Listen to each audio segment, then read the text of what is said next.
Assalamualaikum warahmatullahi wabarakatuh.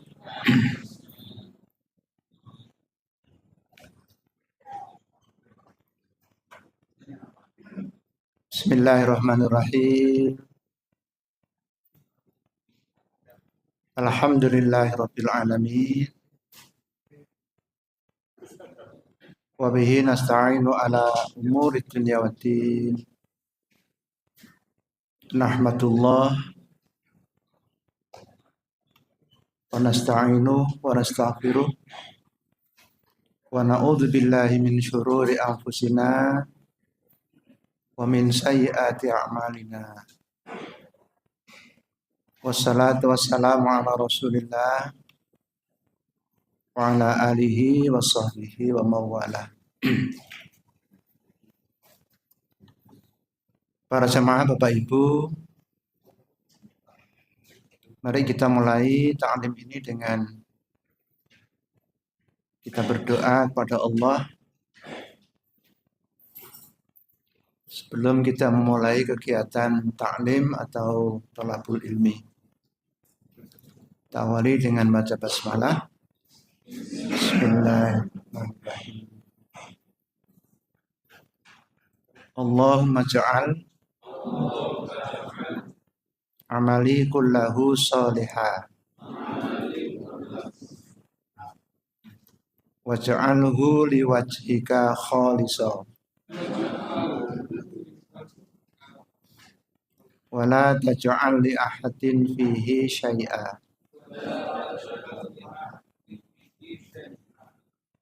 Ya Allah, jadikanlah seluruh amalku sebagai amal yang soleh, dan jadikanlah ia amal yang ikhlas karena mengharap wajah-Mu, dan janganlah Engkau menjadikan di dalam amalku bagian untuk siapapun. Yang kedua, Allahumma anfa'ni ma'allamtani wa'allimni ma yanfa'uni wa zidni ilma. Ya Allah, berilah manfaat kepadaku atas apa yang Kau ajarkan kepadaku, dan ajarilah aku ilmu yang bermanfaat bagiku, dan tambahilah aku ilmu. Yang ketiga, Allahumma zidni imana wa fiqha wa yakina wa ilma. Ya Allah, berilah aku tambahan iman, pemahaman, keyakinan, dan ilmu. Amin ya rabbal alamin.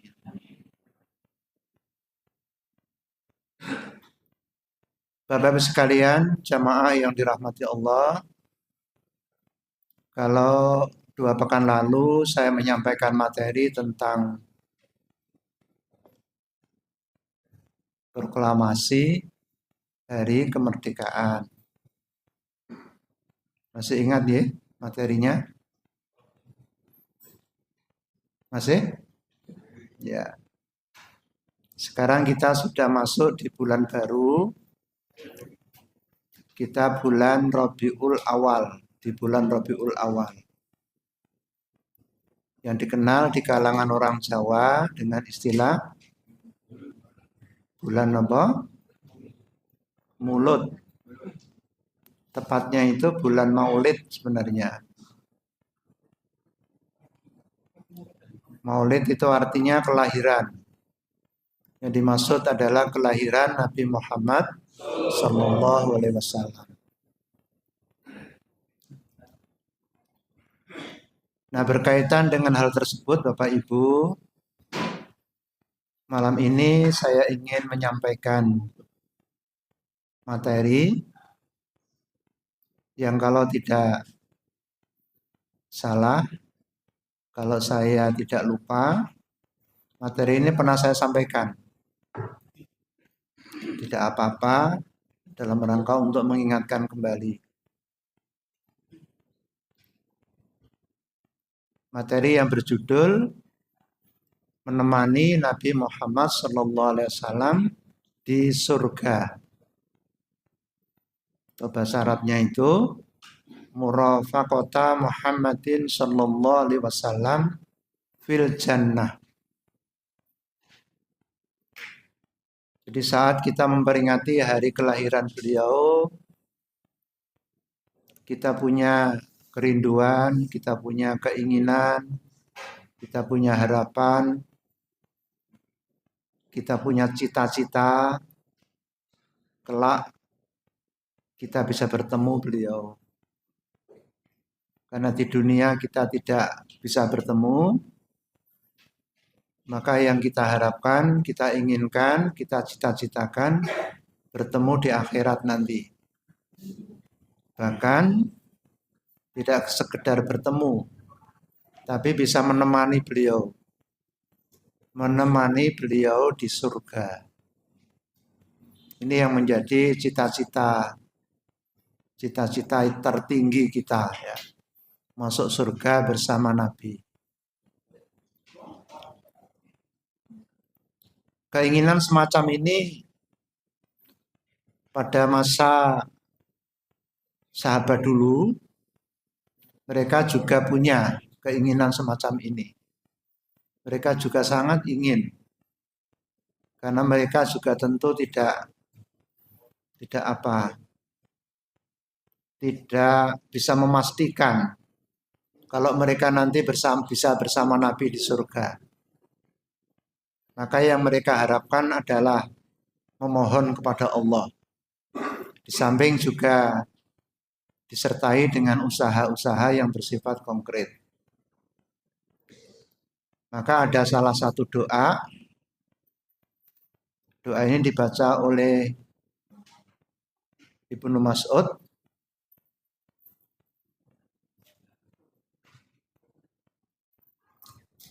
Dibaca salah seorang sahabat namanya Ibnu Mas'ud. Beliau selalu membaca doa ini, ya. Ini saya fotokopi, Pak. Ya. Nggak tahu saya cukup apa tidak ini.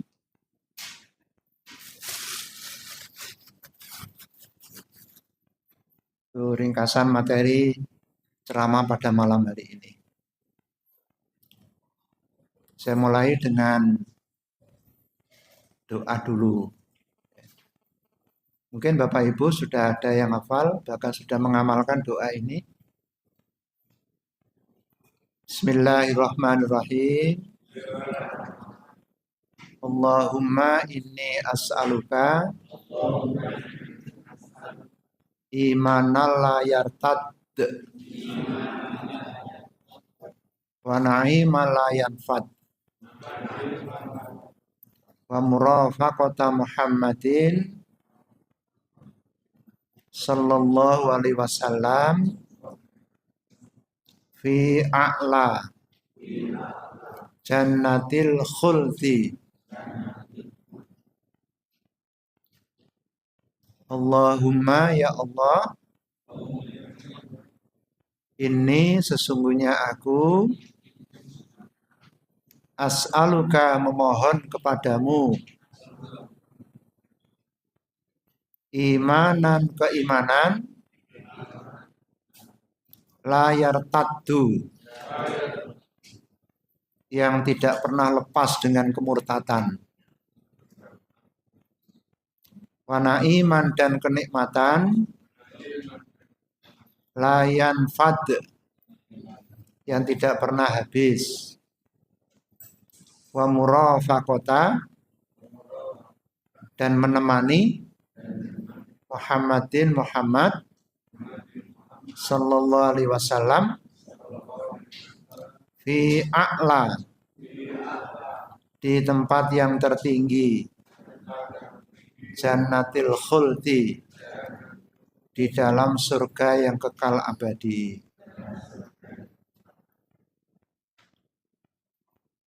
Ini hadisnya riwayat Imam Ahmad dan Ibnu Hibban. Ini namanya athar ya.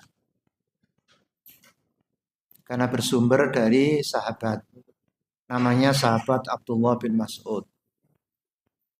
Ini sangat bagus kalau doa ini selalu kita baca. Isinya ada 3 permohonan kita kepada Allah. Agar kita diberikan keimanan, dan keimanan itu tetap dapat kita pertahankan, tidak rusak karena murtad, sampai kita nanti dipanggil oleh Allah. 2, diberikan kenikmatan yang tidak habis-habis. Yang ketiga, kita mohon agar dapat menemani Nabi Muhammad sallallahu alaihi wasallam fi a'la, di tempat yang tertinggi, jannatil khuldi, di dalam surga yang abadi, surga yang kekal abadi. Jadi tema kita pengajian malam ini yang ketiga ini, menemani Nabi di surga.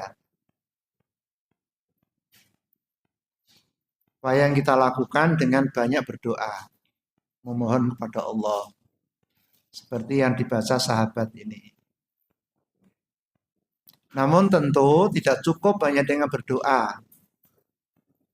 Meskipun doa itu penting, sangat penting. Maka ini saya dulukan ini. Mengingat doa itu penting, sangat penting. Meskipun bukan satu-satunya. Mesti harus kita barengi dengan usaha atau ikhtiar.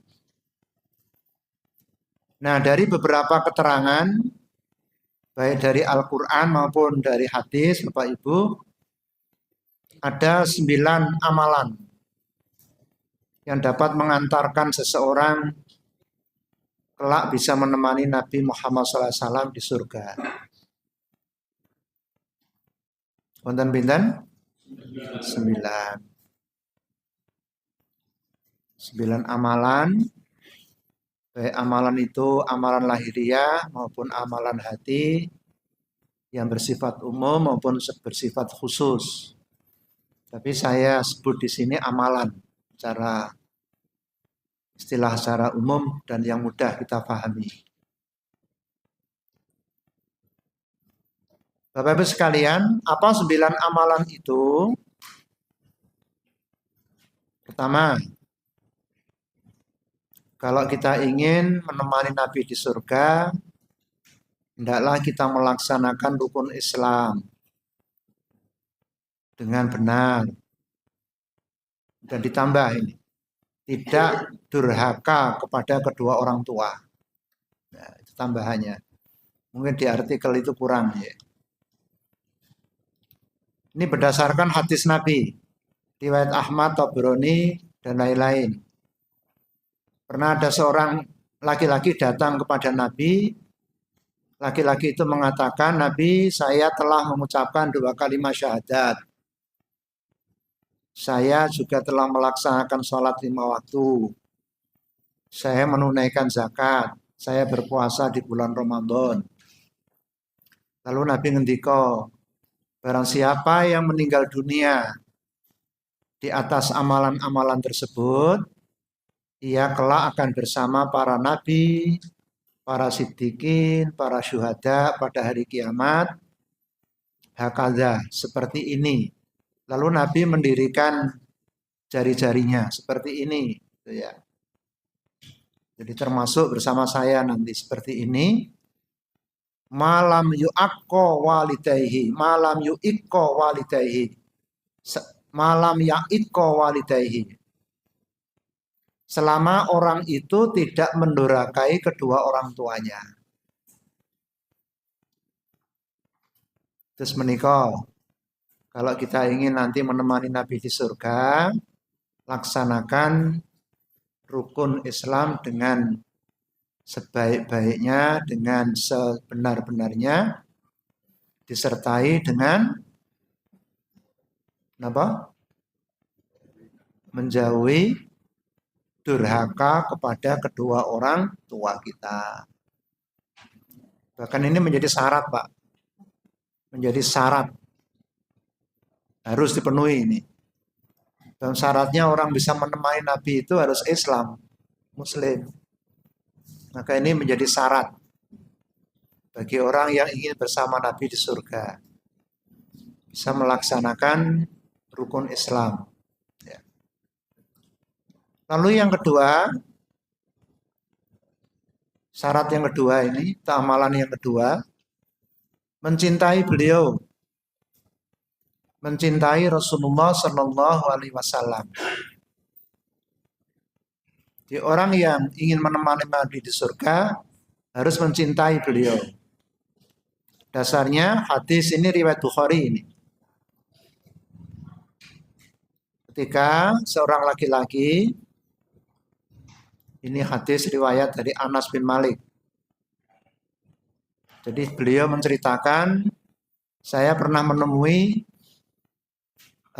seseorang di gerbang masjid dan dia bertanya, seseorang ini, ya Rasulullah, kapan datangnya hari kiamat? Lalu Nabi bertanya, apa yang kamu persiapkan untuk menghadapi hari kiamat? Seorang laki-laki itu mengatakan, ya Rasulullah, saya mencintai engkau, mencintai Allah dan Rasulnya. Nah, itu kesimpulannya ya. Lalu Nabi ngendika, anta ma'aman ahbabta. Engkau bersama orang yang engkau cintai. Jadi kalau kamu mencintai Rasulnya, mencintai aku, maka nanti kamu akan bersama dengan aku. Jadi artinya Bapak Ibu, kalau kita ingin mencintai, kalau kita ingin masuk surga bersama Rasulullah, hendaklah kita mencintai beliau. Ada dua macam ekspresi cinta kepada Nabi itu. Yang pertama disebut dengan atfiyah. Atfiyah itu bersifat emosional. Bersifat emosional, bergelora, penuh kehangatan yang melahirkan ghirah dan kesiapan untuk membela dan melindungi. Cinta itu ditunjukkan dengan membela dan melindungi. Ini berlaku bagi siapapun yang kita cintai. Kalau kita mencintai seseorang, pasti kita membela dan melindungi orang itu. Begitu juga kalau kita mencintai Nabi, kita juga harus membela dan melindungi. Dulu waktu masih hidup, para sahabat itu luar biasa. Sekarang kalau sudah wafat, tentu pembelaan dan pelindungan kita dalam bentuk lain. Lalu yang kedua itu bersifat minhajiyah namanya. Artinya minhajiyah itu dalam bentuk mengikuti apa yang menjadi perilaku Nabi atau sunnah-sunnah Nabi. Mencintai itu mengikuti. Sehingga kita harus meneladani terhadap apa yang diperbuat dan dilakukan Rasulullah SAW. Dalam sebuah hadis, Nabi pernah mengatakan, man ahya sunnati faqad ahabbani. Siapa yang menghidupkan sunnahku, maka sungguh dia mencintai aku. Siapa yang mencintai aku, kelak dia di surga bersama aku. Jadi meskipun hadis ini secara sanad dhaif, tapi isinya, matanya itu sahih. Karena memang kita itu diperintahkan untuk mengikuti sunnah Nabi. Dan itu menjadi bukti dari kecintaan kita kepada beliau. Semua yang dilakukan beliau, perilakunya, tindakannya, bahkan ucapannya, itu kita ikuti dan kita contoh. Apalagi hukumnya yang wajib-wajib, yang sunnah-sunnah kita ikuti. Bahkan yang boleh saja, itu kalau mengikuti juga bagus. Meskipun itu sifatnya boleh. Misalnya makan, ya. Makan kurma misalnya. Ada orang itu nggak mau makan nasi, makannya kurma terus. Kenapa? Saya mencontoh Nabi. Boleh itu Pak. Meskipun itu tidak wajib dan tidak dianjurkan. Saking cintanya. Sampai makan saja itu memilih kurma yang disukai Nabi. Itu kurma itu kurma ajwa namanya. Ini kurma paling disukai Nabi. Milih kurma saja yang disukai Nabi. Itu saking cintanya. Ya kalau perlu berkendaraan pun ikut Nabi.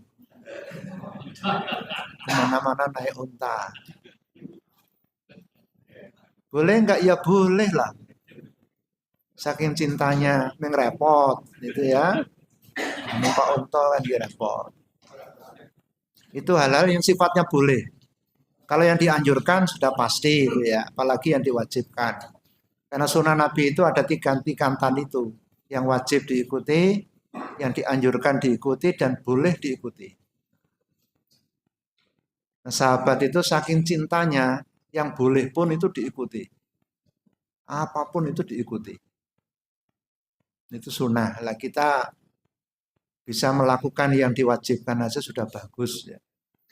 Atau yang dianjurkan misalnya. Itu mengikuti sunnah. Sebagai bukti kita mencintai beliau. Itu ekspresi cinta yang bersifat minhajiyah namanya. Yang ketiga itu mengikuti, Pak. Mutaba'ah namanya. Mengikuti. Kalau tadi kan mencontoh, ini mengikuti. Mengikuti dan taat kepada beliau.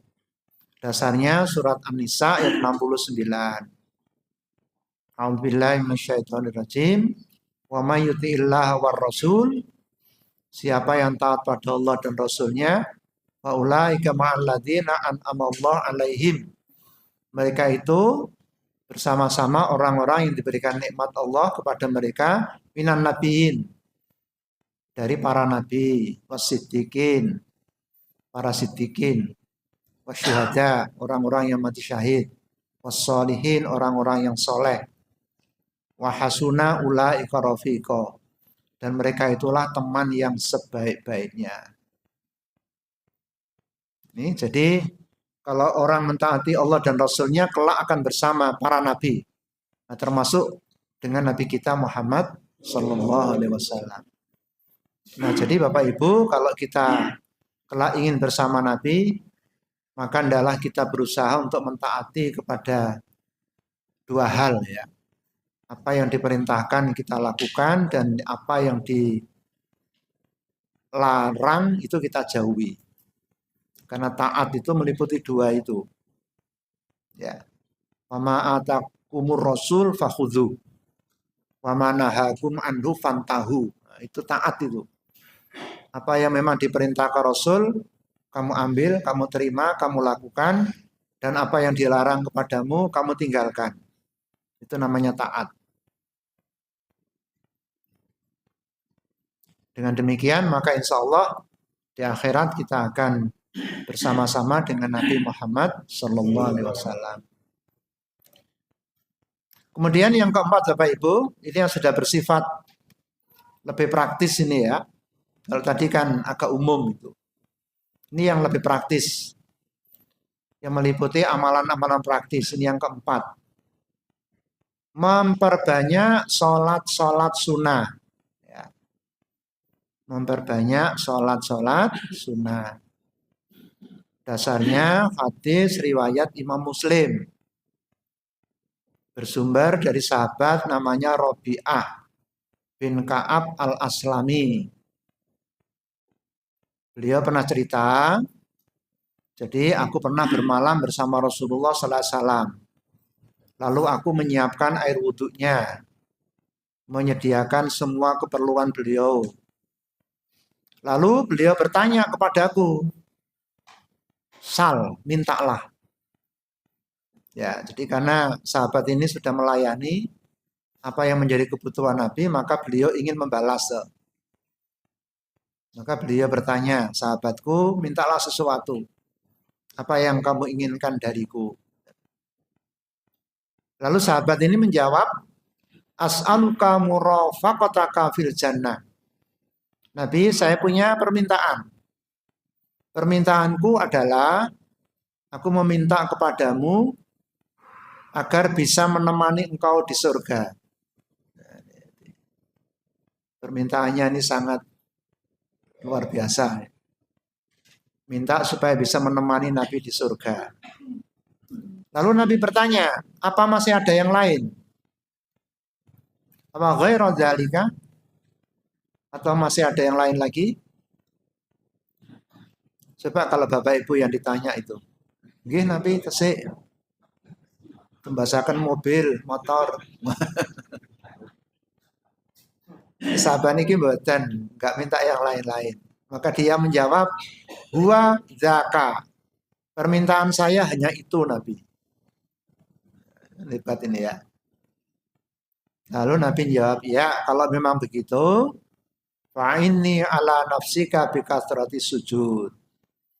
Jika demikian, bantulah aku atas dirimu sendiri untuk mewujudkan permintaanmu dengan cara bi kasrati sujud, memperbanyak sujud.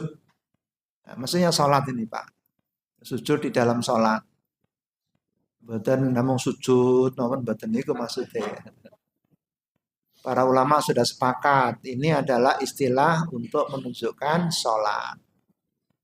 Kenapa disebut sujud? Karena sujud itu amalan yang paling penting di dalam sholat. Ya. Itu untuk mewakili ibadah sholat. Nah, ini jadi kalau kita ingin kelak bisa menyertai Nabi di surga, perbanyak kita melakukan sholat sunnah. Ya. Karena kalau sholat wajib sudah terbatas 5. Kalau kita mau memperbanyak ya sholat sunat. Sholat sunat menika kata sangat. Di sini saya berikan contoh, ada 5 sholat sunat yang bisa kita rutinkan ya. Ini contoh mawon nih. Yang sunat muakkadah ini ya. Karena sholat sunat itu ada 2 jenis. Ada yang muakkadah, ada yang ghairu muakkadah.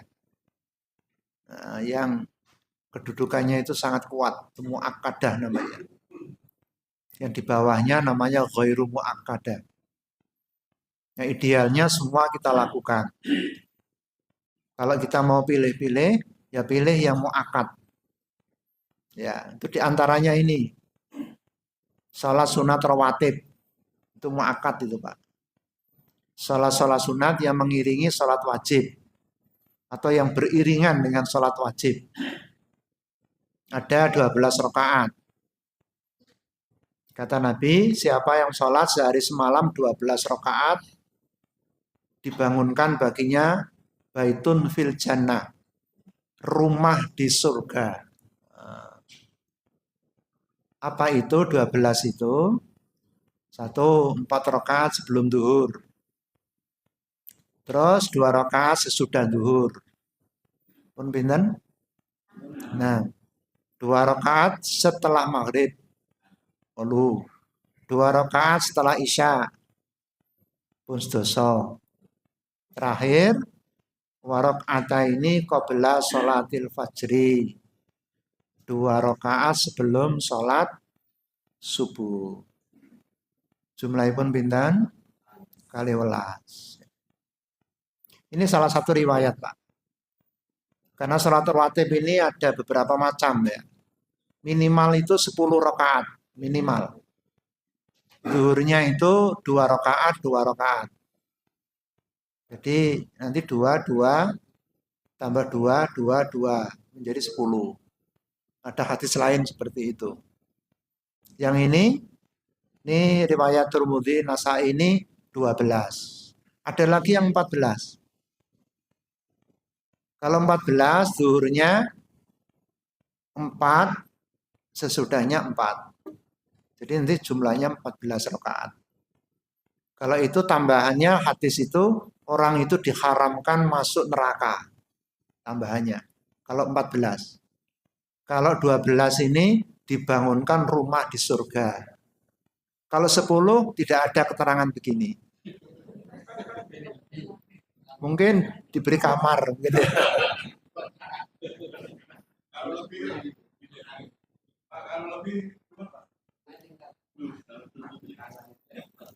Ya, ada sebagian ulama yang sampai 18. Maksimalnya 18 itu asar 4 rakaat sebelum asar. Tapi mayoritas mengatakan itu dia muakat itu. Jadi yang muakat itu 10, 12, 14. Yang menengahnya gini, rolas nih. Iki wis dibangunkan rumah di surga. Di bawahnya engko kamar. Ya kira-kira ngoten Pak nggih. Ini karena yang enggak ada sebutannya. Yang rumah ini 12 rumah ini. Kalau 14 ditambah Allah mengharamkan dia masuk neraka. Maka para ulama mengatakan ini termasuk sunnah muakkadah.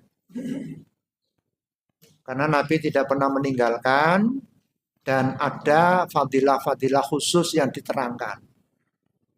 Kalau orang tidak melakukan nggak dosa. Cuma orang itu omah. Nah, itu.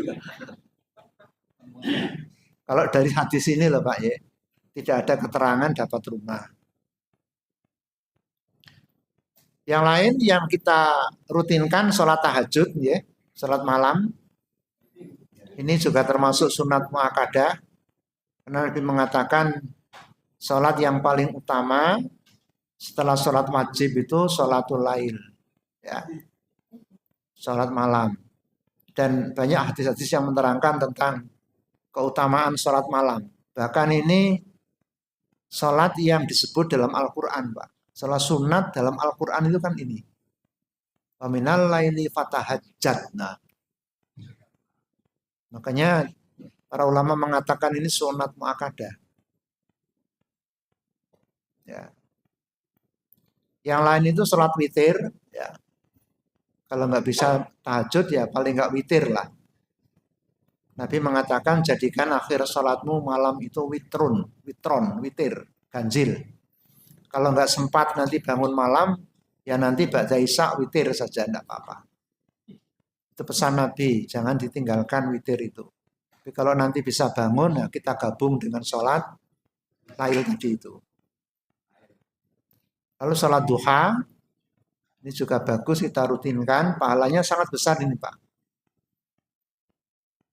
Kata Nabi, setiap sendi kita itu ada sodakohnya. Sendi kita ini ada sodakohnya semua ini.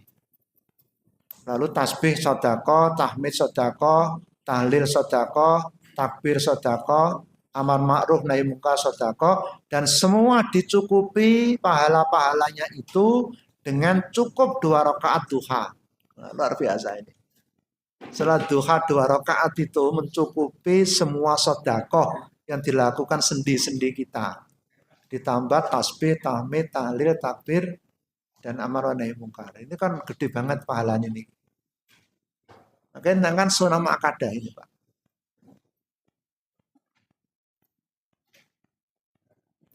Lalu ada sholat isyraq gitu ya. Ini sebenarnya sholat duha di awal waktu ini ya. Ini kalau sebelumnya kita sholat subuh, kemudian jamaah ya, lalu kita duduk untuk berzikir, terus diikuti dengan sholat pagi duha, masuk waktu duha dulu, sekitar 15 menit setelah matahari terbit, maka mendapat pahala seperti haji dan umroh. Ini dirutinkan juga bagus. Apalagi sudah pensiun. Kalau belum pensiun, nanti dipecat nanti kalau paham dan nanti ya. Itu yang keempat Bapak Ibu. Kemudian akhlak atau amalan yang kelima yang bisa mengantarkan kita masuk surga bersama Nabi itu berakhlak mulia. Memiliki akhlak yang mulia. Dasaripun hadis Tirmidzi menika. Sesungguhnya orang yang paling aku cintai di antara kalian dan paling dekat tempat duduknya denganku di hari kiamat adalah mereka yang paling bagus akhlaknya di antara kalian.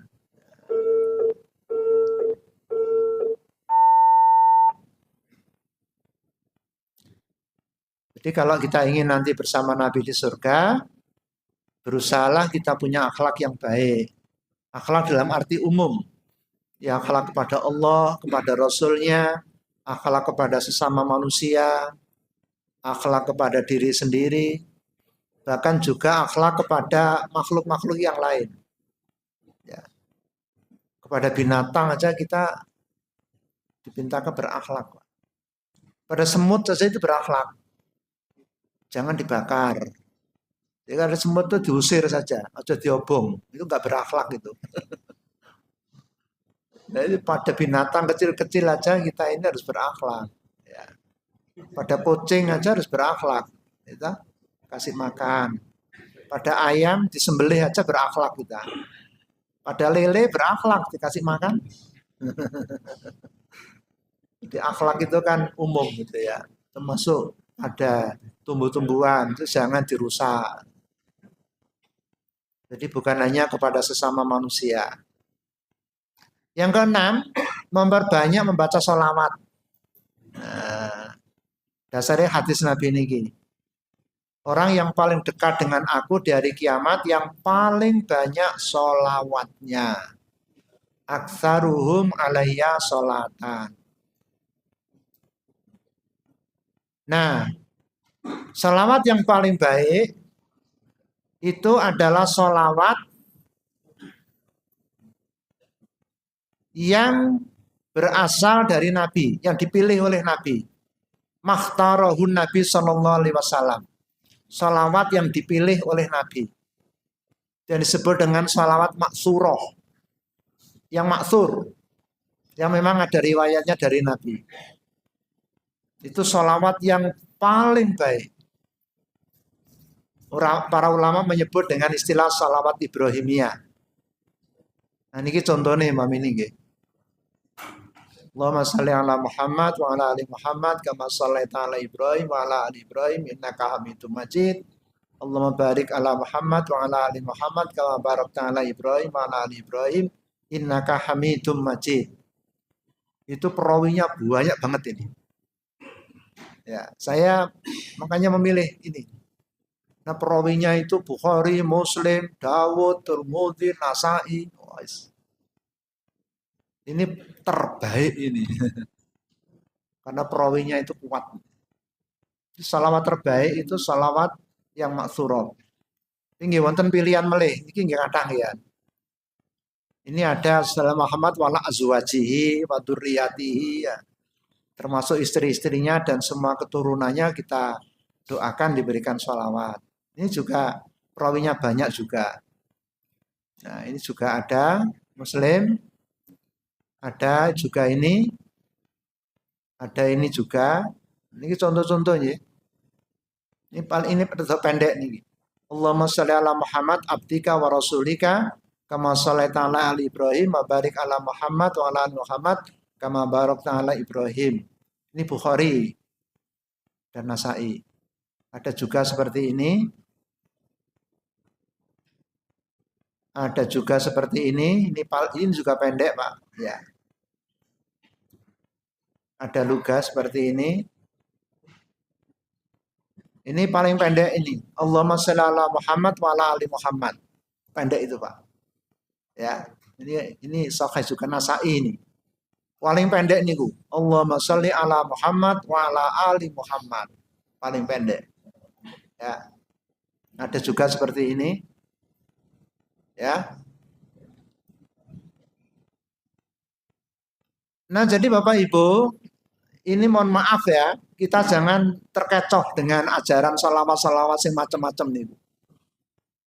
Dengan sebutan-sebutan macam-macam, notibul qulub, salawat badar, salawat nariyah, salawat macam-macam nih.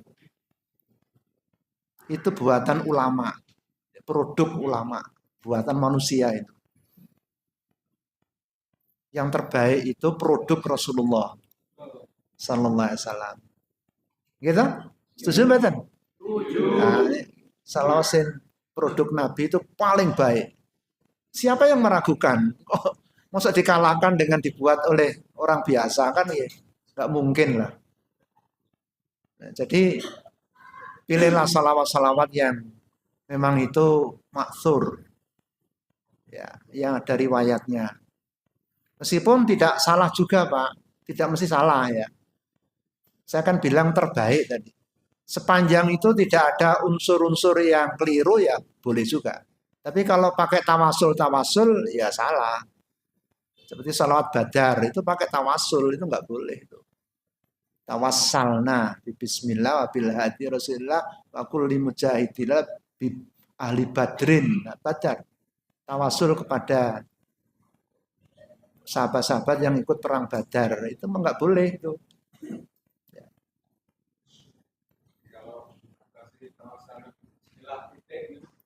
Nah itu boleh kalau itu. Tapi terusnya kalau lagu ini bi. Itu menyangkut lagu. Jadi nggak usah repot-repot Pak, ikut salawat Nabi aja. Kok nggak ngerepot-ngerepot. Itu nggak usah cari-cari. Nah, jadi kalau ada yang mengajarkan ini fadilahnya begini-begini, nah menikah ditanya, mana dasarnya? Gitu ya.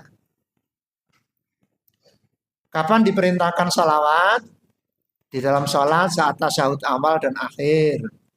Di waktu sholat jenazah, setelah kumandang azan, saat berdoa itu juga dianjurkan dengan sholawat. Waktu masuk dan keluar masjid, waktu Nabi disebut, waktu nama beliau disebut, itu dianjurkan kita sholawat. Paling badan ini kok Allahumma sholli ala Muhammad wa ala ali Muhammad. Itu pendek. Hari Jumat diperbanyak. Ya. Di Jumat itu diperbanyak. Di dalam majelis perkumpulan itu juga dianjurkan bersolawat setiap pagi dan sore. Ini disebutkan 10 kali kalau ini. Pagi 10 kali, sore 10 kali. Kata Nabi nanti orang itu mendapat syafaatku. Disebut 10 ya 10 apa? Ya. Ketika berada di makam Nabi, ini sahabat ini yang melakukan. Ya. Ada perhatian di sini. Dalam bersolawat adalah dilakukan dengan khusyuk, dengan rendah hati, rasa takut, bersuara lembut. Jangan disertai tindakan-tindakan yang melalaikan. Seperti pakai terbangan, pakai gitaran, pakai musik-musik itu melalaikan, Pak. Ya. Karena sholawat termasuk berdoa, zikir. Di surat Al-A'raf itu Allah mengingatkan kita. Berzikirlah kepada Allah dengan hatimu, merendahkan hati, rasa takut, tidak mengeraskan suara waktu pagi petang. Jangan termasuk orang-orang yang lalai. Zikir itu jangan main-main. Ya, jangan pakai musik-musik. Kalau sholawat itu ya yang khusyuk, yang dihayati, betul dolan-dolanan. Betul niku. Kathah niku nggih. Saya teruskan Pak ya, sekalian aja ini ya. Mengkari telu. Lalu amalan yang mengantarkan kita masuk surga bersama Nabi yang ketujuh, merawat, menyantuni dan membantu anak yatim. Nggih. Ngene anu apa wonten to Pak? Seperti wacan niku nggih. Hadis Nabi ini muttafaq alaih. Saya dan orang yang merawat anak yatim di surga kelak seperti ini. Lalu Nabi menunjuk begini. Tuh. Jejer berarti. Ini berarti kesempatan kita untuk bersama Nabi itu rawatlah anak yatim. Anak yatim itu anak yang ditinggal mati bapaknya. Sebelum orang itu dewasa. Sebelum balik. Ini pun balik pun betul yatim Pak. Menjenengan yatim. Yatim itu kalau ya mungkin SMP lah. SMP ke bawah lah. Kalau sudah balik ini kok nggih mboten yatim. Yang kedelapan, mendidik anak-anak wanita supaya menjadi mukminah sholihah. Nabi ngendika, siapa yang mengayomi dua anak perempuan sampai dewasa, maka ia akan datang pada hari kiamat bersamaku. Nah, Ini disebutkan anak wanita. Yang dimaksud mengayomi itu menunaikan hak-hak mereka, memberi makan, pakaian, pendidikan, dan lain-lain. Kagungan mboten putra kali wedok. Kalau baru satu program tambah lagi. Tapi ini Pak, Ibu, saya mencoba untuk cari keterangan dari para ulama. Apakah dibatasi hanya anaknya saja? Nah ini ada pendapat dari Shalih Al-Utsaimin. Beliau mengatakan dua anak itu tidak harus anaknya kandungnya, tidak. Boleh juga saudara putrinya. Saudaranya juga boleh. Bahkan selain anak keduanya boleh. Anak tetangga juga boleh. Nah, itu jadi tidak harus anaknya sendiri. Ya. Kalau yang Muhammad Shalih Al-Munajjid itu tambah cucu juga termasuk. Dua orang cucu, tapi semuanya harus wedok, harus putri Pak. Saya cari pendapat yang lanang kok nggak ada Pak. Saya nggak berani itu. Ya. Semua saya lihat itu perempuan semua. Karena memang mendidik anak putri itu kan lebih sulit Ibu ya. Lebih akeh bondone. Nggih mboten Ibu? Oh, Bapak nggih. Nah, butuh kesabaran, Pak. Nggih tenan Ibu. Barangkali itu sebabnya kenapa orang yang mendidik dua anak ini, merawat ini diberikan oleh Nabi suatu kegembiraan kelak akan bersama beliau di surga. Terakhir, menjadi pedagang yang jujur. Pedagang pengusaha yang jujur. Dalam sebuah hadis dikatakan, seorang pedagang muslim yang jujur dan amanah akan dikumpulkan bersama para nabi, orang-orang siddiq, orang-orang syahid pada hari kiamat di surga nanti.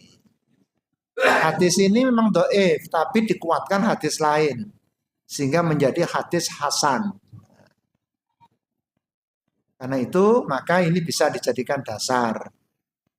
Bapak Ibu, kalau nanti pengen bersama Nabi di surga, kebetulan jenengan jadi pedagang, jadilah pedagang yang jujur dan bisa dipercaya. Niki wonten mboten niki pedagang mriki. Ini delok potongane akeh pengusaha ini. Contohnya jujur niku napa, Pak? Ini dodol gula sak kilo, ya 10 on. Aja ming 9 on. Ini dodol minyak sak liter, minyak goreng lho, Pak. Aja ming 85 mili apa gram. Seperti kemarin itu ya, kan umum itu ya, minyak apa nih Bu? Minyak kita itu ternyata kurang. Dan nasional lagi. Yang heran itu pemerintah itu Pak ya meneng baik. Lah ini pemerintah ra jujur apa maneh rakyatnya. Sekarang yang namanya pedagang jujur itu Masya Allah. Longkong ya Pak ya. Coba mawon tuku bensin sak liter, apa ono sak liter sak botol. Mana dodolnya aja sak liter, sak botol tenawon Pak. Aja 1 liter. Ini dodol gula aja sak kilo Ibu. Sak plastik. Ono sak kilo ora ya tambahno apa sak karepmu pokoke aku dodol semene. Mangkene jenengan ngendika sak kilo kurang, wah itu dosa itu. Kita ingin itu nanti kita jadi pedagang yang jujur sehingga nanti bisa bersama Nabi. Beras ingatan kudu terpercaya. Pancen niku beras apik ya sing apik. Aja beras raja lele dicampuri raja Fir'aun. Yuk campuri raja pader umpamane. Kita premium dicampur. Ini sare premium ini kenapa? Medium ya. Itu campur. Misalnya kan umum apa ya Pak ya? Beras apik kalih wala dicampur-campur niku. Mangke buah nggih ngoten. Kabeh nomor 1. Kabeh sik seger-seger. Aja boleh sing ngisor-ngisor akeh sing bosok. Nah itu Masya Allah. Nah ini mengingatkan kita semua. Ya, apapun keadaan masyarakat ngoten niku Bapak Ibu, marilah kalau jadi pedagang yang jujur dan terpercaya. Nggih, setuju mboten? Nggih.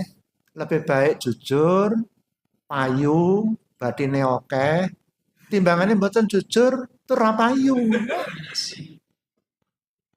Gitu. Nah, menika ingkang dados beratasan kita sedaya. Kula kinten cakap ya, Pak ya. Udah isak nih, Bro. Jadi itulah 9 amalan yang mengantarkan kita masuk surga bersama Nabi. Diawali dengan doa dulu tadi ya. Ayo kita ulangi lagi doanya. Bismillahirrahmanirrahim. Allahumma inni as'aluka imanan layar tad wa na'iman layan fad wa murafaqata Muhammadin sallallahu alaihi wasallam fi a'la jannatil khuldi, dibarengi dengan 9 amalan tadi. Apa 9 tadi? 1, melaksanakan rukun Islam. Yang kedua, mencintai Nabi. Yang ketiga, taat. Yang keempat, memperbanyak sholat sunat. Yang kelima, berakhlak mulia. Yang keenam, berbanyak sholawat. Yang ketujuh, menyantuni anak yatim. Yang kedelapan, memelihara 2 anak perempuan. Yang kesembilan, menjadi pengusaha dan pedagang yang jujur. Mari kita tutup dengan doa. Subhanakallahumma bihamdika asyhadu an la ilaha illa anta astaghfiruka wa atubu ilaik. Alhamdulillahirabbil alamin. Assalamualaikum warahmatullahi wabarakatuh.